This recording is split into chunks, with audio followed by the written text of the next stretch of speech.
Hi Cosmonautes, let's start this weekly review that I call ZK is the EndGame, with the 4 airdrops of the week, all of which are crypto using zero-knowledge technology. Then we will finish by looking at how to participate in the next potential ZK airdrop with the important testnet of the week. We will obviously start with the ZKSync Airdrop, which is one of the most anticipated Ethereum Layer 2 on ZK solution. 17.5% of the ZK tokens are airdropped to the most loyal users. The snapshot was taken on March 24, 2024. This almost excludes no-motivated user. It was necessary to meet quite strict conditions that only a dedicated user focused on a single wallet could easily fulfill. Overall, the eligibility conditions are very good and the tokens seem to be well distributed.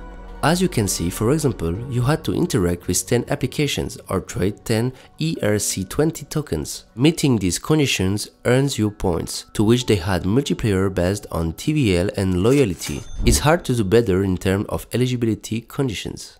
I note a lack of consideration for the most important resources, the developers and the contributors. There is no shortage of Layer 2 zkEVM, and I wouldn't be surprised if soon there are more EVM rollups than developers. Okay, I'm joking, but it's clear that Solidity developers are spot for choice and incentivizing them is more than strategic. To give you an idea, if we compare the growth in the number of developers of ZKSyncs, which is EVM compatible, to a non-EVM ZK rollup with a much more specialized and performant language like Cairo, we should expect at least 4 times as many developers on ZKSync. At least that's their goal when they make the compromises of performance of EVM compatibility. They want to reach the largest possible mass of developers in crypto. It's not that simple to bring developers together, as shown by the charts comparing the growth of developers between ZKSync and Starknet. The developer culture is opposed. Those who choose to change their programming language see the language as a means and the developers as a goal. ZKSync doesn't have 4 times more developers than Starknet. In fact, it has fewer developers. And to benefit us, a second airdrop is hitting the Cosmonautes this week. It's Nostra, a super app on Starknet using a point system to distribute 11% of its tokens. Nostra is the largest DeFi protocol on Starknet, accounting for 70% of the Layer 2 TVL. Quickly, Nostra has several applications in one, such as LSTs, a money market, an AMM, and a stablecoin generation. This raises questions about the security of the contract given the rapid deployment, while other teams choose to focus on a single application. We can see that 3 audits are underway and the team appears to be well funded. They have also received grants and airdrops from Starknet. We have quite unique tokenomics, showing 100 million token and 100% released at launch on June 17. In reality, the airdrop of 10 million Nostra will be distributed linearly to over 200k users. Despite no visible audits and already a good number of applications on TVL, Nostra is moving toward a super app goal, announcing plans to deploy applications as complex as bridges of permissionless pool and token deployment. This week saw the launch of the LBP, which offers the possibility to increase the token's liquidity in the pool before the launch. In total of 1 billion to 21 billion in valuation was exchanged.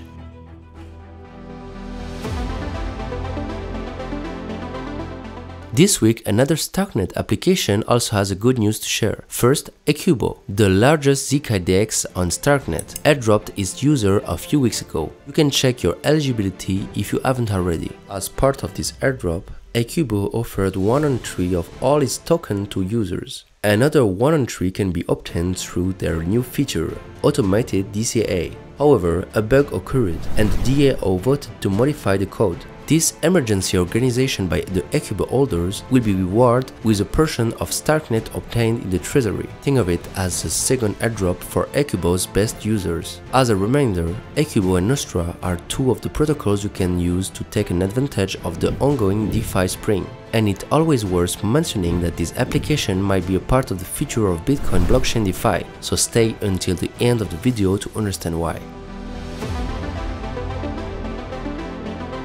Now we've reached the fourth ZK airdrop of the week. If you are a Cosmonaut, you are very likely eligible for this airdrop, and you only have a few days after the release of this video to claim it. Firstly, Penumbra is the first zkSTARK project on the most anticipated one in Cosmos. Like Namada, Penumbra will use multi-asset shielded pool technology to make assets on its chain completely private. However, Penumbra will also enable zkSwap for private asset exchanges, private staking and delegation, private governance for delegators, and public governance for validators. Penumbra is a blockchain that doesn't use Cosmos SDK, entirely built in Rust for better performance and infrastructure tailored of this application.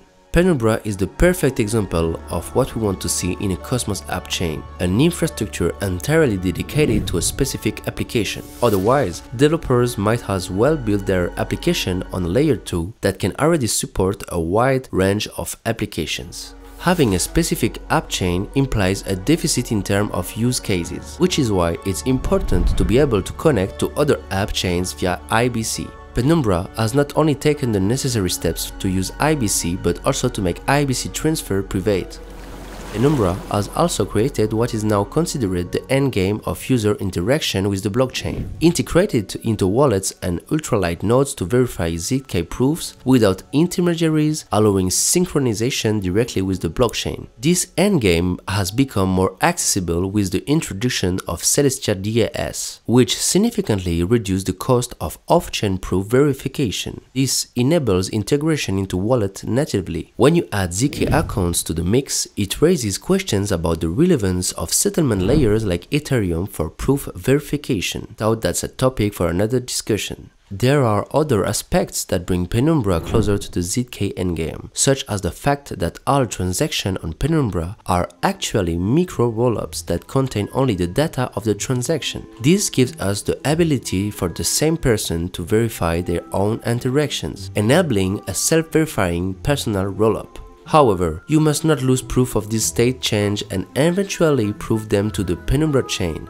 as there is a risk of losing everything you have built. And that's why they have created Narsul, which facilitates self-hosting of chain rollups. So stop joking. You send data to yourself and pay your own fees, allowing large market makers, for example, to chain a series of transactions before making them verifiable in a single transaction of the decentralized Penumbra network. This self-recursion of proof may not be something you and I will necessarily use, but it's a game changer for major players who particularly need privacy, sovereignty, and scalability, all of which have historically been inaccessible. Alright, I will stop there and move on what interests you the most, the airdrop.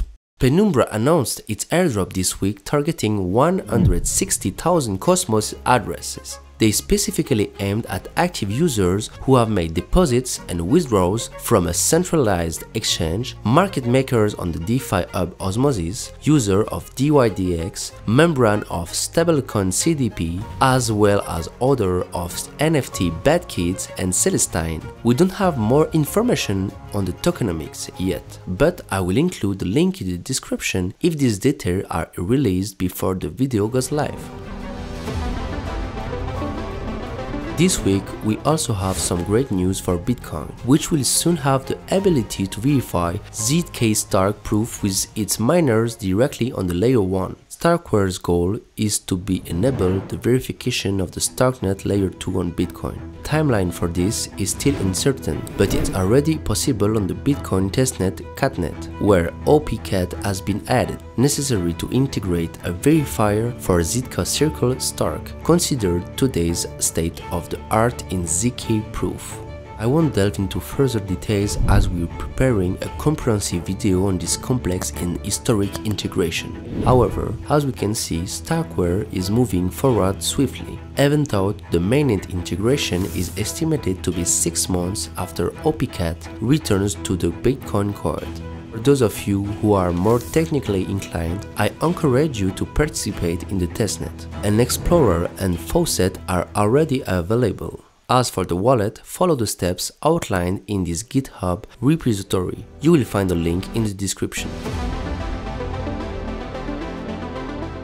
To wrap up this week with a much more accessible ZK testnet, I must tell you about Chakra, a partner of Babylon aiming to bring Bitcoin restaking to a broader ecosystem. For those seeking more information on Babylon, you can find a comprehensive video below. Additionally, we have summarized an interview with Chakra co-founder. In this campaign, the goal of the testnet is simply to delegate SBTC to Chakra validators when using the Babylon dashboard. This allows you to participate in both Babylon's and Chakra's tasks. In return for your participation, validate your Galaxy mission to receive an NFT on your Starknet wallet. Currently, like Babylon, Chakra uses an indexer to capture events on Bitcoin, which will be implemented in the preliminary version known as Chakra's chain.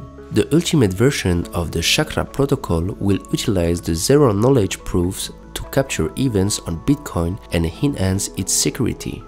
Okay, we're done guys, that's all for this week. Feel free to like and subscribe so you don't miss our next reviews. Ciao!